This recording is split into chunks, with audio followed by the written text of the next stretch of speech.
আসসালামু আলাইকুম প্রিয় স্টুডেন্ট, সবাই তোমরা কেমন আছো? আশা করি সবাই অনেক ভালো আছো।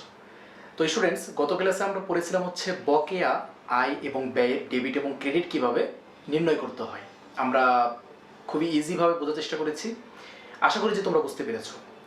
তো আজকে আমরা সে ধারাবাহিকতায় আমাদের আলোচনা করার কথা হচ্ছে অগ্রিম আয় এবং ব্যয় কিভাবে ডেবিট এবং ক্রেডিট নির্ণয় করতে হয়। তো আজকের এপিসোডটা হয়তো আগের এপিসোডের থেকে একটু লংও হতে পারে ডিউরেশনের দিক থেকে, আবার দেখা যাচ্ছে ইকুয়ালও হতে পারে। কারণ হচ্ছে অগ্রিম আয় এবং অগ্রিম ব্যয় এই দুইটা একটু অ্যাডজাস্টমেন্টের ব্যাপার রয়েছে। এটা বকেয়ার মতো জাস্ট একটা ডেবিট এবং ক্রেডিট করলে হবে না, এখানে কিছু অ্যাডজাস্টমেন্টের ব্যাপার রয়েছে। অর্থাৎ এখানে এই অগ্রিম ব্যয়ের যে ডেবিট এবং ক্রেডিট হবে, আমরা প্রাথমিকভাবে যে এন্ট্রি দিব ডেবিট এবং ক্রেডিট, এরপরে আবার এটাকে অ্যাডজাস্ট করতে হবে। কেন অ্যাডজাস্ট করতে হবে, কি অ্যাডজাস্ট করতে হবে, সব কিছুই তোমাদের আমি বলে দিব, জাস্ট একটু ধারণা দিয়ে দিচ্ছি। আবার অগ্রিম আয়ের যখন আমরা ডেবিট এবং ক্রেডিট নির্ণয় করব, পরে আরেকটা ডেবিট এবং ক্রেডিট নির্ণয় করতে হবে অ্যাডজাস্টমেন্ট করার জন্য। এখন আসি তোমাদের যে আমরা কেন অ্যাডজাস্টমেন্ট করব, তাই না? আমরা ধাপে ধাপে করতে করতে শিখি, ঠিক আছে? তাহলে আরো ইজি হবে শিখতে। তাহলে ফার্স্টে আমরা একটা লেনদেন লিখে নিই অগ্রিম ব্যয়ের জন্য। আমাদের অগ্রিম ব্যয়ের জন্য আমরা একটা লেনদেন ধরে নিচ্ছি যে অগ্রিম বীমা। অগ্রিম বীমা আমরা একটা এক্সাম্পল দিয়ে দেখা দিচ্ছি, ঠিক আছে? তোমরা এই অগ্রিম ব্যয় একটা এক্সাম্পল দিয়ে দেখা দেবো আমি। তোমাদের যত অগ্রিম ব্যয় আছে সব কিন্তু একই সিকোয়েন্সে হবে, অর্থাৎ এইভাবেই তোমাদের ডেবিট এবং ক্রেডিট নির্ণয় করতে হবে। তো অগ্রিম একটা প্রতিষ্ঠানে, ব্যবসা প্রতিষ্ঠানে আমরা ধরে নিলাম অগ্রিম বীমা দেয়া হলো 2000 টাকা। একটা ব্যবসা প্রতিষ্ঠানে অগ্রিম বীমা দেয়া হলো 2000 টাকা। এখন আমরা যদি একটু রিকল করি স্টুডেন্টস, অগ্রিম বলতে কি বোঝায়? আমরা অগ্রিম এবং বকেয়ার যে থিওরি ক্লাসটা নিয়েছিলাম সেই ক্লাসে খুব ভালোভাবে তোমাদের বুঝিয়ে দিয়েছি, তোমরা বুঝতে পেরেছো। তো যদি মিস করে থাকো অনেক, তোমরা যদি নতুন হয়ে থাকো, তো যদি মিস করে থাকো কেউ ওই ভিডিওটা, তাহলে অবশ্যই দেখে এসে তারপর এটা দেখবে, তাহলে ইজি হবে, ধরতে ক্যাচ করতে সুবিধা হবে তোমাদের। তো আমরা যদি একটু রিকল করি যে অগ্রিম বলতে বোঝায় হচ্ছে আগাম। যেমন আমি ওইখানেও ইউজ করেছিলাম ওই এপিসোডেও এই কথাটা, যে আগাম বার্তা বলে না, যে ওই যে আবহাওয়া অফিস থেকে, ওটা কি জন্য বলে বলো তো তোমরা? ওটা ফরকাস্ট করে, ওরা ওয়েদারটা ফরকাস্ট করে, হ্যাঁ, তারপরে ওরা বলে থাকে যে আগামী 10 দিন বা 20 দিন এরকম বৃষ্টিপাত হতে পারে। তো এটা তো একটা আগাম নিউজ, তাই না? ওই আগাম থেকে অগ্রিম কথাটা এসেছে হিসাব বিজ্ঞানে। তো অগ্রিম বলতে বোঝায় মানে আগাম কোনো কিছু দেওয়া বা আগেই কোনো কিছু পাওয়া। সহজ কথায় আগেই কোনো কিছু দেওয়া, আগেই কোনো কিছু পাওয়া। আর বকেয়া আমরা কি করেছিলাম? বকেয়া হচ্ছে বাকি, অর্থাৎ আমরা কোনো কিছু কিনেছি, টাকা দেইনি, কোনো কিছু আমরা নিয়েছি, এখনো টাকা তোমার হচ্ছে দেইনি, হ্যাঁ, কোনো কিছু বিক্রি করছিলাম, এখন টাকা পাইনি, এরকম টাইপের বাকি। বাট অগ্রিমটা হলো আমরা আগেই, অর্থাৎ আগবাড়ি আমরা বলি না, আগবাড়িয়ে কথা বললাম, আমরা ব্যয় হয়নি, আগেই আমরা ব্যয়ের টাকা দিয়ে দিয়েছি, আমাদের আয় হয়নি, আগে আমরা আয়ের টাকা পেয়ে গেছি, এইরকম ব্যাপারটা। তো অগ্রিম যেহেতু আমরা একটু রিকল করলাম, বুঝতে পারলাম, এবার আসি আমরা এই লেনদেনের ব্যাপারে। তো আমাদের কি হলো অগ্রিম বীমা। বীমা বুঝো তোমরা স্টুডেন্টস? আশা করি যে তোমরা অনেকে সবাই বুঝো, আমি আশা করি। তারপরও যদি কেউ না বুঝে থাকো, তারপরে আমি একটু বলে দিচ্ছি। বীমাটা হচ্ছে তোমরা হিসাব বিজ্ঞানে বা বিজনেস স্টাডিজ নিলে তোমরা হচ্ছে এটা পাবে ফিনান্স অ্যান্ড ব্যাংকিং বইতে পাবে। এটা মেবি 9-10-এ সম্ভবত থাকার কথা না, ইন্টার উঠলে পাবে। তো এই বীমা বলতে বোঝা হচ্ছে, যেমন আমরা শুনি না জীবন বীমা, গাড়ি বীমা, অগ্নি বীমা। বীমাটা হলো একটা প্রতিষ্ঠানকে টাকা দেয়া প্রতি মাসে মাসে কিস্তিতে, যাতে করে আমার ব্যবসা প্রতিষ্ঠানে যদি কোনো ক্ষতি হয়, সাপোজ আমরা আলোচনা করতেছি অগ্নি বীমা নিয়ে, যে আমাদের একটা গোদাম ঘরে মাল রয়েছে, আমরা প্রতি মাসে মাসে একটা বীমা অফিসকে অগ্নি বীমা করেছি আমরা, সেখানে আমরা টাকা দিচ্ছি প্রতি মাসে মাসে একটা অ্যামাউন্ট জমা দিচ্ছি, যেটার নাম বলে বীমা প্রিমিয়াম। জমা দিতে হয় ওই বীমা কোম্পানিকে। কেন দিতে হয়? যদি কখনো খরচ হয়, ক্ষতি হয়, আগুন ধরে আমার গুদামে পণ্যের, এই সময়টাই বীমা কোম্পানি আমাকে ক্ষতিপূরণ দিবে। তার জন্য আমি প্রতি মাসে মাসে ইনস্টলমেন্ট তাকে দিচ্ছি, প্রিমিয়াম তাকে দিচ্ছি বীমা কোম্পানিকে। তো এই যে বীমাটা মূলত এই ক্ষতিপূরণের জন্য করা হয়। জীবন বীমা করা হয় সেম, যদি লাইফ ইন্স্যুরেন্স করা হয়, যদি কেউ মারা যায় সেক্ষেত্রে সেই টাকাটা কিন্তু তার নমিনি পাবে। তো বীমাটা আমরা বুঝলাম। এখন আসি যে অগ্রিম বীমা দেওয়া হলো 2000 টাকা, এই কথার দ্বারা কি বোঝাচ্ছে কোম্পানি? আমরা আগে এইটুকু বোঝার চেষ্টা করি। আমার ব্যবসা প্রতিষ্ঠান অগ্রিম বীমা দিয়েছে 2000 টাকা। আমরা ফার্স্টেই যেটা বুঝতে পারলাম যে অগ্রিম কোনো টাকা দিয়ে দিয়েছি, আমরা কোনো টাকা দিয়ে দিয়েছে, আমাদের হাতে কিন্তু নাই, এই 2000 টাকা কিন্তু আমাদের কোম্পানি দিয়ে দিছে। এখন দিয়ে দিছে এমনি এমনি দেয়নি, কি অগ্রিম। তাহলে দিয়েছে 2000 টাকা, সম্পদ কিন্তু কমে গেছে অলরেডি আমার ব্যবসা থেকে 2000 টাকা, এবং কি এটা অগ্রিম দিছে। নট এইটা যে আমার বিমার একটা খরচ হয়েছে, বেতন দিতে হবে, আমি বেতন দিয়ে দিলাম 2000 টাকা, সেটা তো আলাদা বিষয়। আমরা সম্পদও কমে গেল, আমার ব্যয় হয়েছে, আমার ব্যয় সংগঠিত হয়েছে, না ব্যয়টা আমি মেটালাম। বাট এইখানে কিন্তু কি হলো, আমরা অগ্রিম দিয়েছি। একটু কেয়ারফুলি বোঝার চেষ্টা করো, তাহলে দেখবে ইজি লাগবে। আমরা আগাম 2000 টাকা দিয়ে দিয়েছি অগ্রিম, কাকে? বিমা, আমাদের বিমা যে খরচটা, বিমা কোম্পানিকে। অর্থাৎ এই খরচটা আমার হওয়ার কথা ছিল, সাপোজ হচ্ছে মানে দেওয়ার কথা ছিল হচ্ছে এই মাসের 10 তারিখে, আজকে সাপোজ হচ্ছে 7 তারিখ, আজকে 7 তারিখ, আমার এটা এই খরচটা দেওয়ার কথা ছিল হচ্ছে 10 তারিখে, বাট আমি 7 তারিখেই বিমা কোম্পানিকে আমি 2000 টাকা দিয়ে দিয়েছি। তাহলে এই টাকাটা আমার আগাম দিয়ে দিলাম আমি, আমার খরচ এখনো, খরচের ডেটটা আসেনি, আমি আগেই তাকে টাকাটা দিয়ে দিলাম বিমা কোম্পানিকে 2000 টাকা। এই জন্য বলা হয়েছে কি যে অগ্রিম বিমা দেওয়া হলো 2000 টাকা। আমরা এটা বুঝলাম যে আমাদের অগ্রিম টাকাটা আমরা দিয়েছি দেখেই আগেই, মানে যে ডেটা আমাদের খরচটা হবে তার আগে আমরা টাকাটা দিয়ে দিয়েছি বিমা কোম্পানিকে, যার কারণে আমাদের এই খরচটা অগ্রিম। এখানে যদি ভাড়া থাকতো সেম, আমরা 10 তারিখে ভাড়া দিতে হতো আমার বিল্ডিং এর ভাড়া, আমি 7 তারিখে বাড়িওয়ালাকে দিয়ে দিয়েছি ভাড়া, আগাম অগ্রিম দিয়ে দিয়েছি। এখন এই দেওয়ার ফলে কি সংগঠিত হলো, ফার্স্টে আমরা ক্লিয়ারলি যেটা দেখতে পাচ্ছি যে 2000 টাকা নগদ সম্পদ আমার ব্যবসা থেকে কমে গেছে, একদম ডিরেক্ট পরিষ্কার দেখা যাচ্ছে জিনিসটা, তাই না? যে 2000 টাকা সম্পদ, নগদ টাকা চলে গেছে। এখন আমরা জানি সম্পদ বৃদ্ধি পেলে আর হ্রাস পেলে কি হয়, আমরা তো সবাই জানি এটা, সম্পদ এবং ব্যয় বৃদ্ধি পেলে হয় ডেবিট, সম্পদ এবং ব্যয় হ্রাস পেলে হয় বা কমে গেলে হয় ক্রেডিট। এইখানে কি হয়েছে, সম্পদটাকে বেড়েছে না কমেছে? আমার 2000 টাকা আমার ব্যবসা থেকে উল্টা কি হয়েছে, চলে গেছে। তাহলে সম্পদ যদি চলে যায়, কমে যায়, তাহলে কি হবে, ক্রেডিট।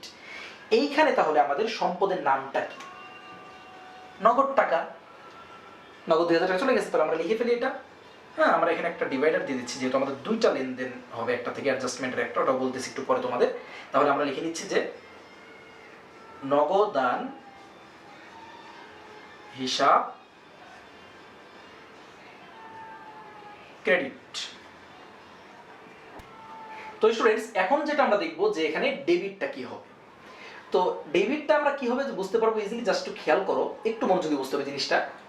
আমরা যখন আগেই কোনো টাকাটা দিয়ে দিলাম কাউকে, এই খরচটা আমার হতো 10 তারিখে, আমি 7 তারিখেই আমি এই টাকাটা দিয়ে দিলাম, তার মানে কি বোঝাচ্ছে যে 10 তারিখে আমার এই খরচের মেয়াদটা শেষ হতো। অর্থাৎ 10 তারিখে আমার, সাপোজ যদি 10 তারিখে আমি বেতন পাইতাম, বেতন দিতে হতো আমাকে 10 তারিখে আমার কোম্পানি থেকে, তাহলে কি ঘটতো যে 10 তারিখে আমার সাপোজ হচ্ছে আমার ক্যালেন্ডারে, সাপোজ ধরে নিচ্ছি মাস শেষ এবং 10 তারিখে আমার বেতনটা দিতে হবে এমপ্লয়িকে। তো অটোমেটিক্যালি কিন্তু 10 তারিখ পর্যন্তই আমার এমপ্লয়ি আমাকে যে সার্ভিস দিচ্ছে তার জন্যই কিন্তু আমি বেতনটা দিচ্ছি। 10 তারিখ পর্যন্ত আমার বিমা কোম্পানি আমাকে যে, আমার যদি ক্ষতি হয়, যে সার্ভিসটা দিবে, ক্ষতিপূরণটা দিবে, তার জন্যই কিন্তু 2000 টাকা আমরা দিচ্ছি। বাট আমরা দিচ্ছি কবে, 7 তারিখে, আরো 3 দিন বাকি আছে এখনো। এই 3 দিন কি তাহলে ক্ষতি হলে দিবে না? অবশ্যই দিবে, তাই না? কিন্তু আমরা টাকাটা তো আগে দিয়ে দিচ্ছি। কিন্তু 10 তারিখ পর্যন্ত কিন্তু কোম্পানি আমাকে সেবা দিতে বাধ্য, বিমা কোম্পানি যদি সেবা দিতে বাধ্যই থাকে, তাহলে এই আজকে থেকে 10 তারিখ পর্যন্ত এই যে টাকাটা আমরা দিলাম, তাহলে এই অগ্রিম বিমাটাকে আমরা ব্যয় হিসাবে দেখাবো, খরচ হিসাবে দেখাবো আজকেই? অবশ্যই না। কারণ আমরা হিসাবে নিয়ম অনুযায়ী কি জানি, যখন যে সময় ব্যয় সংগঠিত হবে, হোক সেটা নগদ হোক সেটা বাকিতে, আমরা গত ক্লাসে পড়ে আসছি, সেটা আমাদের এন্ট্রি করতে হবে। এটাকে আমাদের সঠিক সময় হয়েছে ব্যয়টা? হয়নি। যে সময় ব্যয় সংগঠিত হবে, এখন কিন্তু ব্যয় সংগঠিত হয়নি, ব্যয় সংগঠিত হবে কবে, 10 তারিখে। কারণ 10 তারিখ পর্যন্ত প্রতি মাসের, সাপোজ আমাদের 10 তারিখে লাস্ট ডেট, এবং 10 তারিখ পর্যন্ত চুক্তি তার সাথে আমার, 10 তারিখ পর্যন্ত কোনো যদি ক্ষতি হয় সে আমার ক্ষতিপূরণ দিবে, আমাকে সার্ভিস দিবে। তাহলে 10 তারিখ পর্যন্ত তাকে আমি, 10 তারিখ পর্যন্ত এক মাসের জন্য তাকে আমি 2000 টাকা দিচ্ছি। বাট আজকে হলো 7 তারিখ, আরো 3 দিন বাকি আছে। তো আমাদের কিন্তু ব্যয়ের সময়টা এখন হয়নি। আমাদের ব্যয়ের সময়টা কখন হবে, 10 তারিখে। 10 তারিখে যদি আমার ব্যয় সংগঠিত হবে এবং ওই দিন আমি নগদ হোক বাকি হোক আমাকে এন্ট্রি করতে হবে ব্যয় হিসাবে। বাট আজকে আমার ব্যয় সংগঠিত হওয়ার দিন না, যার কারণে এটাকে আমরা ব্যয় হিসাবে দেখাতে পারবো না, যদিও আমার এটা খরচ, কিন্তু আজকের ডেটে আমার এটা খরচ না, আমার এই খরচটা হবে 10 তারিখের ডেটে। হিসাব বিজ্ঞান সময়কে খুব মূল্য করে, সময়ের আগে বা পরে আমরা কোনো কিছু এন্ট্রি করতে গেলে আমাদের মানে ব্যয় বা আয় আমাদেরকে কি সামঞ্জস্য করে এন্ট্রি করতে বলা হয়েছে। আমরা কিন্তু আগেই হুট করে আয় আবার অনেক পরে যে আয় ব্যয় আগে যে আয় ব্যয় এন্ট্রি করতে পারবো না। যখন যেটা সংগঠিত হবে, যখন যে ডেটে সংগঠিত হবে সেটা দিতে হবে। আমার এই ব্যয়টা সংগঠিত হবে 10 তারিখে, বাট আমি দিয়ে দিচ্ছি 7 তারিখে, আমাকে 10 তারিখেই ব্যয় হিসেবে দেখাতে হবে, তার আগেও না তার পরেও না। এখন যেহেতু আমি টাকাটা অগ্রিম দিয়ে দিয়েছি, তাকে একটা লেনদেন সংগঠিত হয়েছে, এর জন্য আমাকে এন্ট্রি দিতে হচ্ছে হিসাব বিজ্ঞানের নিয়ম অনুযায়ী। কোনো লেনদেন সংগঠিত হলে আমাদের কি করতে হবে? এন্ট্রি দিতে হবে। তো সেই এন্ট্রিটাই আমরা দিচ্ছি যে আমাদের নগদ টাকা কমে গেছে, টাকা দিয়ে দিয়েছি 2000 টাকা ক্রেডিট, আর আমাদের ডেবিটটা কি হবে? খরচ তো হবেই না, খরচ হবে 10 তারিখে। তাহলে আজকে কি হবে? এই অগ্রিম বীমাটা আমার ডেবিট হবে। বাট কি কারণে ডেবিট হবে একটু বুঝি আমরা। আমার এই টাকাটা যখন আমি দিয়ে দিলাম 3 দিন আগেই, এই 3 দিন পর্যন্ত 10 তারিখ পর্যন্ত এই টাকাটা কিন্তু আমার সম্পদ। এই অগ্রিম বীমাটা হিসাবটা এই হিসাবের এই পুরো নামটা, শুধু বীমা তো ব্যয়, এই অগ্রিম অ্যাড হওয়ার কারণে আগাম দিয়ে দিয়েছি, এই পুরো অগ্রিম বীমাটা এখন আমার সম্পদ। কেন সম্পদ? আমি তোমাদের গত ক্লাসও বলেছি, যখন আমরা কারো কাছ থেকে কোনো কিছু পাবো, এখনো পাইনি, পাবো, যেমন দেনাদের কাছ থেকে টাকা পাবো, দেনাদের আমার সম্পদ।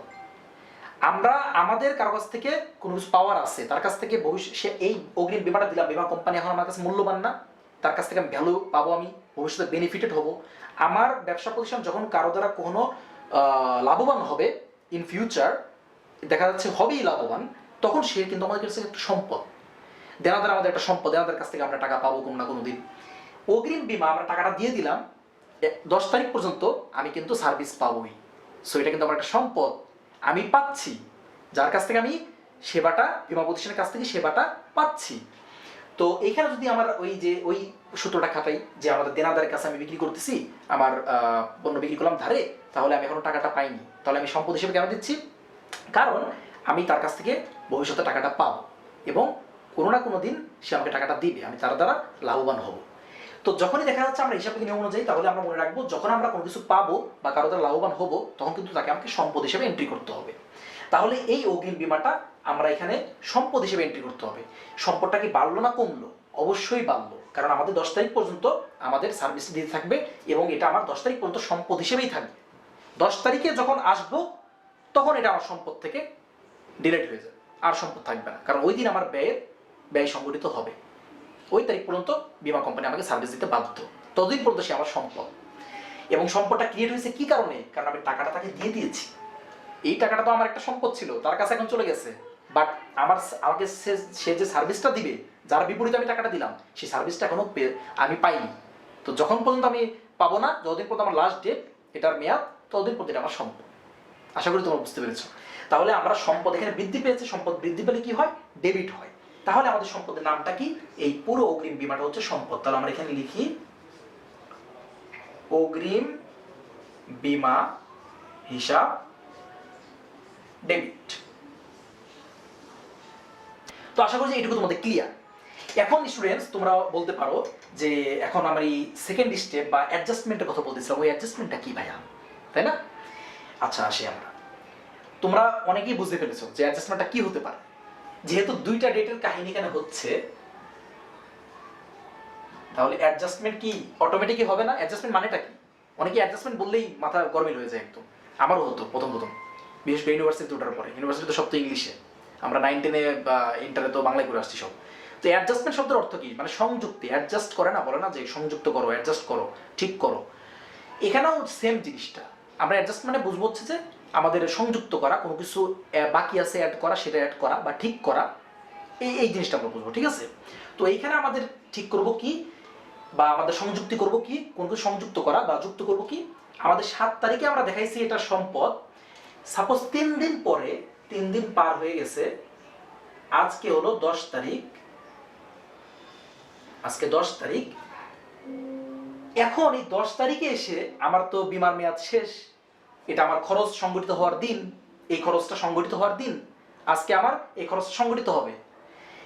এখন আমি কি করব? আমি তো 7 তারিখে টাকাটা দিয়ে দিয়েছিলাম, তাই না? আমার ব্যবসা প্রতিষ্ঠান টাকাটা দিয়েছে 7 তারিখে।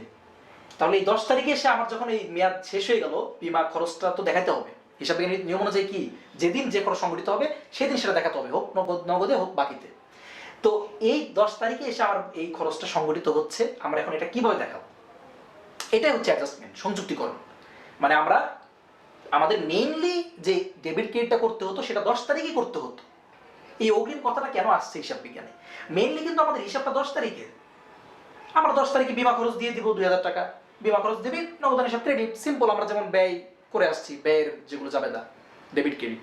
বাট এইখানে এই অগ্রিম ব্যাপারটা কেন আসলো?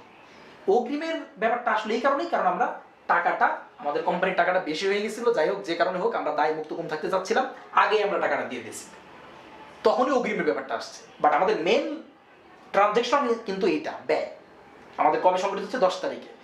বেতন হলে বেতন 10 তারিখে আমরা দিচ্ছি, বা বিমা আমাদের 10 তারিখে বিমা দিতে হচ্ছে। মানে আমাদের যখন আমরা ব্যয়টা দিচ্ছি, তার মানে কি ওই দিন পর্যন্ত আমি সার্ভিসে পাবো না, মানে আমার সার্ভিস ওই দিন পর্যন্ত ছিল, তারপরে আর পাবো না। সাপোজ আমি যদি বেতন দিতাম, আমার এমপ্লয়ি কয় তারিখে বেতন দিই আমরা? মাসের 7 তারিখে, 5 তারিখে। তার মানে ওই মাসের 30 তারিখ, গত মাসে 1 মাসের জন্য টাকাটা দিচ্ছি, সার্ভিস দেওয়া শেষ, টাকা দিচ্ছি, তাই না?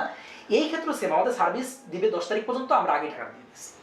এইটা হচ্ছে আমাদের মেন ট্রানজেকশন। বাট অগ্রিম আমরা দিয়ে দিছি, ব্যবসা প্রতিষ্ঠান মাতবাড়ি করে অগ্রিম দিয়ে দিছে, বোঝানোর জন্য বলতেছি আমাদের, যার কারণে আমাদের এই বিষয়টা আসছে। এখন আমরা আসল লেনদেনটা ট্রানজেকশন করি, এন্ট্রি করি।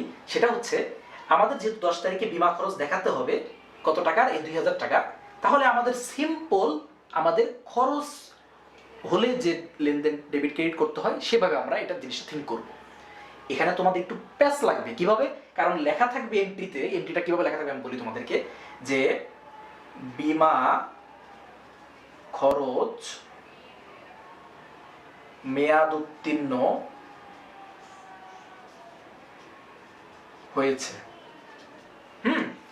তোমাদের ট্রানজেকশনের বইতে অঙ্কে এভাবে লেখা থাকবে যে বিমা খরচ অগ্রিম, বা এভাবে লেখা থাকবে অগ্রিম বিমা খরচ 1 মাসের মেয়াদ উত্তীর্ণ হয়েছে, 2 মাসের মেয়াদ উত্তীর্ণ হয়েছে।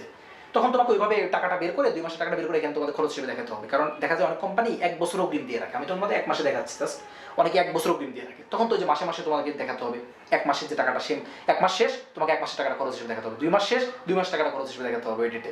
এভাবে তো আমাদের এখানে সাপোজ আমরা 1 মাসের বিমা দিচ্ছি, 1 মাসের মেয়াদে আমাদের 10 তারিখে শেষ, এখন খরচ হিসেবে দেখাতে হবে। তো তোমাদের যে জিনিসটা বলতে চাচ্ছিলাম, যে লেখা থাকবে, এই লেখা দেখে তোমরা প্যাচ খেয়ে যেও না। যখন লেখা থাকবে যে বিমা খরচ মেয়াদ উত্তীর্ণ হয়েছে, বিমা খরচ এক্সপায়ার হয়েছে, বিমা খরচ সংগঠিত হয়েছে, তখন তোমরা বুঝবে যে আমাদের খরচ সংগঠিত হচ্ছে। সিম্পল, আমরা খরচ যেভাবে এন্ট্রি করি, আমাদের ব্যয় হলে ব্যবসা প্রতিষ্ঠানে কি হয়? ব্যয় বৃদ্ধি পেলে হয় কি? ডেবিট। আর আমরা ব্যয়ের জন্য টাকা দিই, টাকা দিলে টাকা দিলাম, বাকি হলে বাকি এন্ট্রি করি আমরা যেটা গত ক্লাসে বুঝে আসছি। তো এখন আমরা আসি অগ্রিমের ব্যাপারটায়। সাপোজ বিমা খরচের মেয়াদ উত্তীর্ণ হয়েছে, কোন বিমা খরচে? এই যে এইটা, ঠিক আছে? তো বিমা যখন খরচ মেয়াদ উত্তীর্ণ হয়েছে, এখন আমরা কি করব? এটার এন্ট্রিটা ডেবিট ক্রেডিট কিভাবে দিব? সিম্পল, আমাদের খরচ হয়েছে, আজকে 10 তারিখে আমাদের খরচ এন্ট্রি করতে হবে। খরচ এন্ট্রি করবো আমরা কিভাবে করব? খরচ আমার বৃদ্ধি পেয়েছে, খরচ সংগঠিত হওয়া মানে খরচ বৃদ্ধি পাওয়া। তাহলে আমার ব্যয় যদি বৃদ্ধি পায় কি হবে? সম্পদ আর ব্যয় বৃদ্ধি পেলে হয় ডেবিট, আর হ্রাস পেলে হয় ক্রেডিট। তাহলে আমরা এখানে ব্যয় বৃদ্ধি পেয়েছে, ব্যয় হিসাব ডেবিট, ব্যয়ের নামটা কি? বিমা। তাহলে আমরা লিখি বিমা হিসাব ডেবিট, পেয়ে গেলাম। আর ক্রেডিটটা কি হবে? আমরা যদি সিম্পল, এগুলো কিচ্ছু নাই, ডাইরেক্ট আমাদের বিমা খরচ দিয়ে দিচ্ছি আমরা আমাদের মেয়াদ শেষ হওয়ার পরে, অর্থাৎ একটা আমার যে তারিখে সংগঠিত হচ্ছে খরচটা, ওই তারিখে আমরা দিয়ে দিচ্ছি নগদ বিমা খরচ 2000 টাকা। তাহলে কি করতাম? বিমা হিসাব ডেবিট দিতাম, নগদের হিসাব ক্রেডিট দিতাম, কারণ সম্পদ চলে যাচ্ছে। এক্ষেত্রে তো আমরা সম্পদ আগেই দিয়ে দিয়েছি, আমাদের নগদ টাকা তো আমরা আগেই দিয়ে দিয়েছি। তাহলে ক্রেডিট কি হবে? এইখানে আমরা ক্রেডিট করব কি সেটা আমি তোমাদের বলছি। দেখো একটু মাথা খাটো, তাহলে বুঝতে পারবে, দেখো জিনিসটা ইজিলি ক্যাচ করতে পারবে। আমাদের বিমা তো খরচ হিসেবে দেখাইলাম, যেহেতু খরচ সংগঠিত হলো। আর আমরা যেহেতু এই টাকাটা আগে যখন আমরা ক্যালকুলেট করতেছি, আমরা এন্ট্রি করতেছি কোম্পানি, তখন আমরা দেখতেছি কি রে, আগেই তো এই টাকাটা দিয়ে দিছি। তাহলে এই টাকাটা আমরা কি আগে দিয়ে দেওয়ার কারণে কি হয়েছিল? অগ্রিম বিমা নামে একটা সম্পদ ক্রিয়েট হয়েছিল। বাট আজকে আমার যেহেতু আগে দেওয়া হয়েছে, ওই জন্য আমরা একটা সম্পদ হিসেবে আমরা এন্ট্রি করেছিলাম অগ্রিম বিমা। বাট আজকের ডেটে 10 তারিখে এসে এই সম্পদ তো আর থাকবে কি? থাকবে কি? থাকবে না, কারণ আজকে তো আমার সার্ভিস, সেই কোম্পানি আমাকে সার্ভিস দেওয়ার শেষ দিন, আর তো দিবে না সার্ভিস। এতদিন দিত দেখে আমরা আগে দিয়েছিলাম টাকা, এই জন্য আমাদের ধরে নিয়েছিলাম সম্পদ 10 তারিখ পর্যন্ত। আজকে 10 তারিখে এসে যখন মেয়াদ শেষ হয়ে গেল, আমাকে আর সার্ভিস দিবে না, তখন কি এটা আমার সম্পদ থাকবে? থাকবে না। আর যদি আমি এইটার যদি সম্পদ নাই থাকে, তার মানে কি? সম্পদ থেকে টেনে নিচে নামাতে হবে, অর্থাৎ সম্পদ থেকে কমাতে হবে এটাকে। তা যদি না কমাই, তাহলে কি হবে? আমার ব্যবসার সম্পদটা আরো বেশি দেখাবে। বাট আমার তো সম্পদ বেশি দেখালে আমার তখন তো ক্ষতি, কারণ আচ্ছা জিনিসটা আমার সম্পদ আজকে 10 তারিখে এসে আমার সম্পদটা কি হচ্ছে, আমাকে আর সম্পদ থাকতেছে না। তো এই জন্য আমরা কি করব, ওই যে আমরা 7 তারিখে এন্ট্রি দিয়েছিলাম যে আমাদের অগ্রিম টাকা দেওয়ার কারণে, যে আমাদের অগ্রিম বিমা ডেবিট, নগদান হিসাব ক্রেডিট, টাকাটা তো ওই দিনই দিয়ে দিচ্ছি, ওই জন্য নগদান হিসাব ক্রেডিট দিয়েছি। তো এই সম্পদটাকে আমাদের আজকে কমাইতে হবে, কারণ এই সম্পদ আর সম্পদ আমার নাই, এটা কোনো আমার ব্যয় হয়ে গেছে। আজকে 10 তারিখে এসে আমার ব্যয় সংগঠিত হয়ে গেছে, যার কারণে ব্যয়টা আমরা ডেবিট করেছি। ক্রেডিট করব এই সম্পদটাকে, কারণ সম্পদটাকে টেনে নামাতে হবে। কেন ক্রেডিট করব এটা প্রশ্ন আসতে পারে। সম্পদ কমে গেলে কি হয়, সম্পদ যখন টেনে আনলাম, নিচে না আনলাম, কমাইলাম, সম্পদ কমলে কি হয়, সম্পদ আর ব্যয় কমলে হয় ক্রেডিট, আর বৃদ্ধি পেলে হয় ডেবিট। যেহেতু কমে গেল, কমালাম, আর নাই সম্পদটা, আমার সম্পদকে কমায় টেনে কমাতে হবে, সম্পদ কমলে কি হয় ক্রেডিট, যার কারণেই কিন্তু অগ্রিম বীমা হবে ক্রেডিট।